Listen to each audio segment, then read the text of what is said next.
Exodus chapter 14. I'm going to read from verses 10 to 15. Okay. As Pharaoh drew near, the sons of Israel looked, and behold, the Egyptians were marching after them. And they became very frightened. And the sons of Israel cried out to the Lord. Then they said to Moses, "Is it because there is no graves in Egypt that you have taken us away to die in the wilderness? Why have you dealt with us in this way, bringing us out of Egypt? Is this not the word that we spoke to you in Egypt, saying, 'Leave us alone, that we may serve the Egyptians'? For it would have been better for us to serve the Egyptians than to die here in the wilderness." Verse 13. But Moses said to the people, "Do not fear. Stand by and see the salvation of the Lord, which he will accomplish for you today. For the Egyptian whom you see today, you will never see again forever. The Lord will fight for you while you keep silent." Okay, so what was Moses' words saying? Okay, so here they are. They're afraid. They're stuck between the Red Sea and the army coming behind them. They're stuck in the middle, and they are fearing for their lives. So Moses is like, just stand. Don't do anything. Stay quiet and just watch. Watch what the Lord does. But look at verse 15, where God replies and responds to Moses. Then the Lord said to Moses, "Why are you crying out to me? Tell the sons of Israel to go forward. Verse 16, as for you, lift up your staff and stretch out your hand over the sea and divide it. And the sons of Israel shall go through the midst of the sea on dry land." So here's Moses. The people are coming to Moses and says, "Hey, what are you doing? We're going to die. What are you going to do?" Moses says, "Hey, just stand there. Don't do anything. Just watch what God does." And it doesn't say this, but it seems like he was like, "Oh no, God, what are you going to do? You got to do something here." Because the next verse says, God said to Moses, "Why are you crying to me?" Okay, so at some point, Moses was crying about this. So he told the people, "Do not fear. Don't be afraid. Stand here. Watch what God does." Then he turned, and cried to the Lord, "What are you going to do?"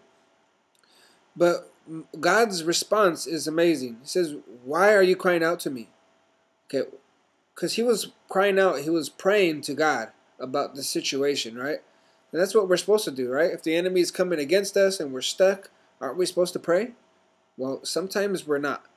Sometimes we're supposed to use the authority that God has given us. A lot of times when we have the enemy right behind us, when we have things going on that we're responsible for that seem to be falling apart, the enemy can easily distract us and get us to forget the authority that we carry. Okay, so let me show you another example of this in the New Testament. Now let's go to Mark chapter 4. I'm going to start at verse 35, okay? On that day, when evening came, he said to them, Jesus said to the disciples, "Let us go over to the other side." Leaving the crowd, they took along with him in the boat, just as he was, the other boats were with him. Verse 37, and there arose a fierce gale of wind. So a big storm came. And the waves were breaking over into the boat so much that the boat was already filling up.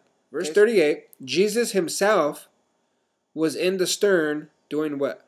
Asleep on a cushion. He was sleeping in the midst of the storm. And they woke him up and said to him, "Teacher, do you not care that we are perishing?" And he got up and rebuked the wind.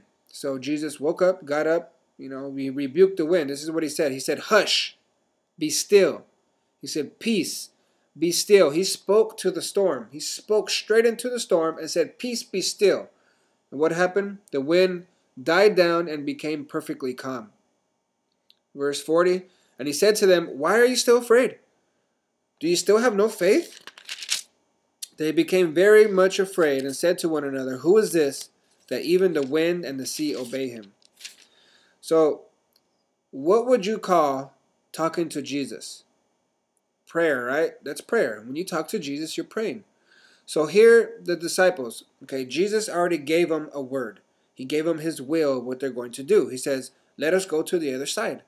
Get in the boat and let us go to the other side." So they're already in his will, okay?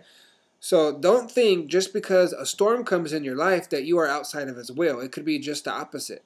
It could be because you are exactly where he wants you to be. Jesus was in the midst of the storm. What was he doing? He was sleeping.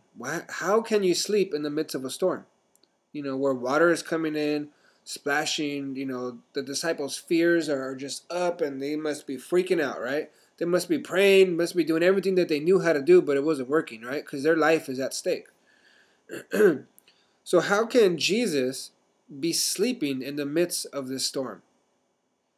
Think about it. Was it because he was just so tired that he just had to sleep? I don't think so. If you think about his heart, where his heart is, because he operated from heavenly places. He was rooted. His mind, his heart was rooted in heavenly places, right? So where he operated from, where he lived from, there was no storms. There is no storms in heaven. So because he had this peace inside, our inward reality will define our outward. If you can gain a peace within you in the midst of a storm, it gives you authority to speak peace into that storm. So the authority that you have inwardly will come out outwardly. Okay? So if you don't have a peace in the midst of your storm, then you're not going to have the authority to calm it. Jesus had a peace in his heart, which is why his inward reality defined the outward. He was able to draw from the authority from within, the reality from within, and bring it outwardly. So you have authority over any storm that you can sleep through. You have authority over any storm that you can remain in peace and trust in. Okay, that gives you authority over the storm.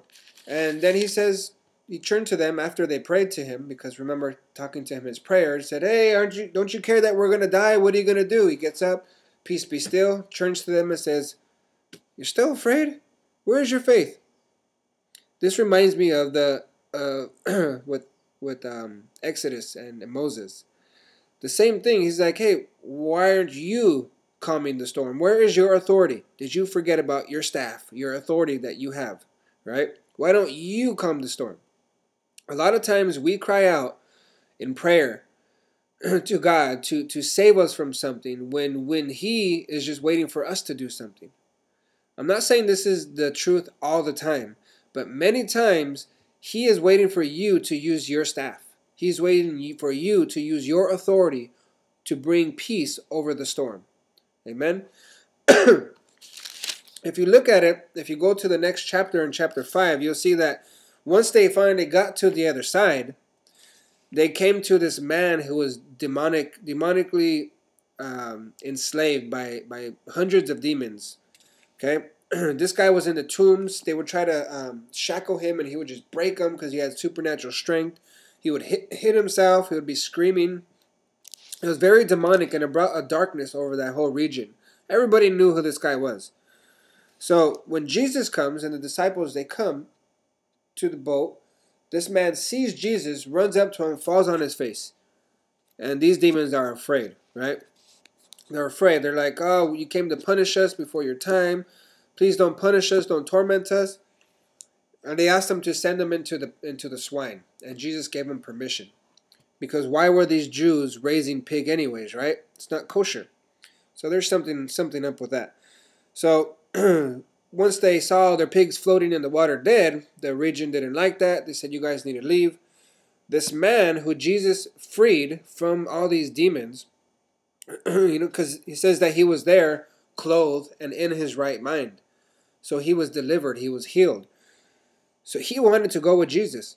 He came to Jesus and was like, I want to go with you. Jesus didn't allow him to. He said, no, you need to go home and tell the people what God did. Okay? So if you think about from a discipleship standpoint, okay, from a training standpoint, okay, one, Jesus gave them a call, the disciples, to go to the other side, right? They said, okay, we're going on a mission trip. Let's go. In the middle of his will, of the mission trip, of where Jesus told him to go, a life-threatening storm comes, okay? So right away, a disciple can think like, You told me to go over here, Lord, and now I'm in this storm. This doesn't make any sense. I'm going to die. What's going on here? So again, that's when he wanted them to use their authority.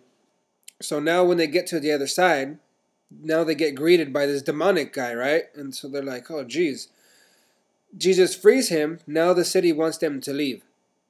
So this doesn't really seem like a very productive mission trip, okay? One, they're going, they almost get killed. Two, they only deliver this one guy, and then they get kicked out and need to go. Doesn't seem a very fruitful mission trip. Not only that, but this one guy that they did get, Jesus didn't allow him to come. He said, no, stay here. So for a disciple, I don't know, for me, I would think that wasn't a very fruitful mission. And the only disciple that we could have gotten from here, you said not to come. We could have, and then you told him to go minister to the region. I know for many of us, we would want to be like, no, we need to train them. They need to go through all of our classes first. They need to be trained in evangelism. They need to know the word. They need to know all these things before they do that. But that's not the case how Jesus handled it. He said, no, go stay here and go tell people what God did. Okay? He only had this one message. If you think about it, his message that he was probably saying all the time is, hey, remember me? I'm that guy that was in the tombs, naked, with all these demons screaming, remember me? But Jesus came and delivered me. That was his message. I used to be like this. Jesus came and now I'm like this. It was a very powerful message though. So this one man brought a breakthrough for this whole region. So many times, when you are in the will of God, storms will come. And I want to encourage you, do not stop. Keep going forward. Use your authority, because right around the corner there is a breakthrough. This breakthrough can be not only for you, but for a region. It can be for a group of people, for a family. So be encouraged, be strengthened by this example. And the last scriptures that we went to was Psalm 16. We're going to highlight verses 8 through 11. What he did intentionally and the fruit that produced. Verse 8, I have set the Lord continually before me. That's what he did. He set the Lord continually before him, so that he's always beholding Jesus. He was fixing his eyes on Jesus. What is the fruit? What does this produce when we do this? Let's read on. Because he is at my right hand, this is what happens. I will not be shaken. Verse 9, therefore my heart is glad, my glory rejoices. These are all things that happen when you continually set him before you. My flesh also will dwell in security. You will feel secure. You will feel confident about who you are. For you will not abandon my soul to Sheol. Neither will you allow your Holy One to undergo decay.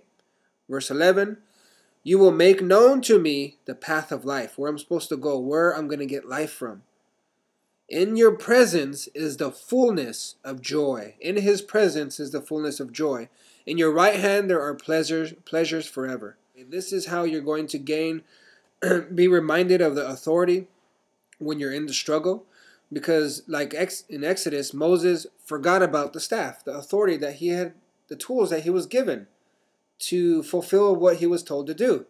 Just like the disciples, the same thing. They forgot about their authority because they were focused on the storm. They were focused on the problems. Okay? So if instead of focusing on the problems, we focus on potential by setting the Lord continually before us.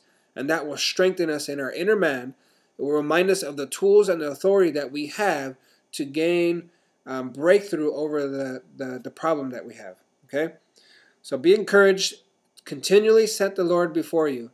And this is what's going to help you to stay sober-minded and to know exactly what to do in the midst of a storm if you're in a storm. Amen? So be encouraged. If you're in a storm, do not stop. Keep going. Use your authority. Use your authority, use your authority, use your authority. And continually set the Lord before you and behold his beauty. All right? Amen?